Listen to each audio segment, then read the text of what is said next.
Can you hear me? Yeah. So we are Lorenzo and Dominica, and we never did this, but we're going to present to you a design experiment that we started this summer. Still Not Quite is a fictional marketplace of objects and ideas from possible futures, which is born out of our both shared passions for future speculations and community engagement.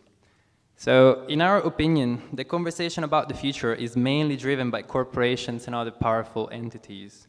It's either white and glossy or dusty and dystopian. What we're interested is in the middle of this, so the mundane, the everyday life, even sometimes the boring parts. And as a relevant example, this is a screenshot of a video that Microsoft did in 2009 about the future of work for 2019. As you can see, these are places and objects that are ethereal. There's no conflict, no mistakes, there's no faultness in these places. And as you can see, some YouTube users were already recognizing that you can't really read it, I think. Yeah, there were funny comments anyway. So we believe that the design of the future should be as democratic as possible. So we decided to take a participatory approach to this. That's why we developed a workshop where people design objects and services and use them as storytelling prompts from their chosen futures. So our first workshop, where we engaged with the closest community that we had, so young designers and creatives working in Glasgow. From freelancers to 0 hours, the creative industry is leading when it comes to new ways of working and new ways of organizing, as sometimes exploiting their workers. Before the workshop, we digged a little bit into the trend, and we found out that we work more than ever. 60% of British workers don't think they have a healthy work-life balance. Many of these people are looking for ways to keep up with these demands, and the market of the so-called smart drugs or cognitive enhancing drugs is on the rise. Nootropic is the scientific name for these drugs, and are substances that promise to enhance cognitive abilities such as focus, memory, and alertness. The demand for them is on the rise, as you can see from the graph from Nature magazine from last year. We took this trend and we brought it to the extreme to formulate our future variable. So each of our workshops starts with a condition derived from the trend that we research, the consequences of which are still not quite understood. What if there was, so we took this trend and we brought it to the extreme and we asked participants, what if there was a legal and widely accessible substance that would make sleep unnecessary? How would that change the future of our work? So first, we brainstormed the consequences and the causes of the variable. And in the second stage, each participant picked an object from a list and redesigned it with a product description, a brand, a name for the object, and a certain price. That's exactly how you would find on a store if you go on Amazon today. Lastly, we exchanged each other objects, and we wrote a review for them from the point of view of a future user. What did you use it for? Who did you use it with?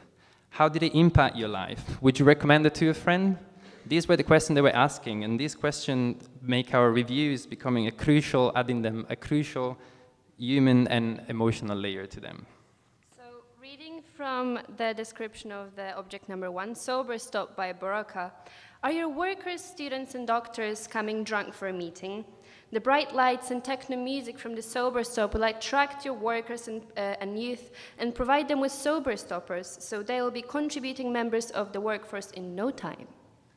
And reading from the review of this object, I was taken to a sober stop by my boss last week. Do not be tricked.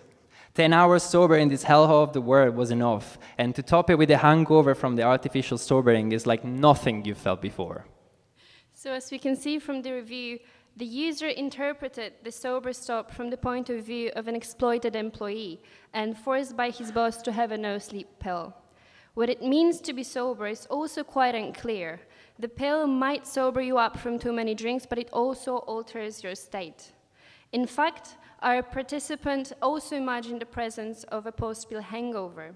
So ultimately, the Sober Stop is being interpreted as a means of exploitation of its workers, and the pill as something that it's forced to them. So our next object is not directly related to work, but it illustrates the way people might live in the next reality. And reading from the description, it's the Pajama Precious Time, produced by Priceless. And it's an extremely smooth silk set. It's a real status symbol piece, as seen worn by TV presenters and rappers alike. Unisex shiny design will make you stand out of the crowd, and is made in Portugal by non-rolling contract employees. And from the Mr. Cumberland review, I bought these pajamas because I saw a friend wearing them, but I'm on the rolling contract. When the hell would I have occasion to wear them? Last time I slept was around 2 weeks ago. But I kept on noticing them on my Instagram feed, and at some point I felt like, you know what, I'll buy myself a pajama as well. So in a world with no sleep, the demand for cheap pajamas have decreased, and have become a luxurious item that only rich people can afford and actually buy. And the marketing strategy for these pajamas is apparently mainly on social media like Snapchat and Instagram. So Ed felt the pressure of his friend's lifestyle, and even though he has no chance to wear it, because the last time he slept was 2 weeks ago, he really likes the feeling that it gives to the entire room. So the function of the object didn't really change, but with shifting paradigms, objects will change their meaning and position in the society, and even a humble piece of clothing like a pajama can become a symbol of status. So after the workshop, we wanted to make our research public and available for everybody to explore. But we wanted to make it in a way that would feel relatable and kind of real, so transport our users into this fictional future. So we created a fictional online department store, populated with the objects from this workshop and all of the future ones that will come. So our aim with Still and Quiet is really to develop this experiment into an alternative research method. And to do this, we really want to test this with as many contexts as possible. So if you're interested in running a fun future exploration, contact us, and we really hope that we made you a bit curious. And thank you very much. Thank you.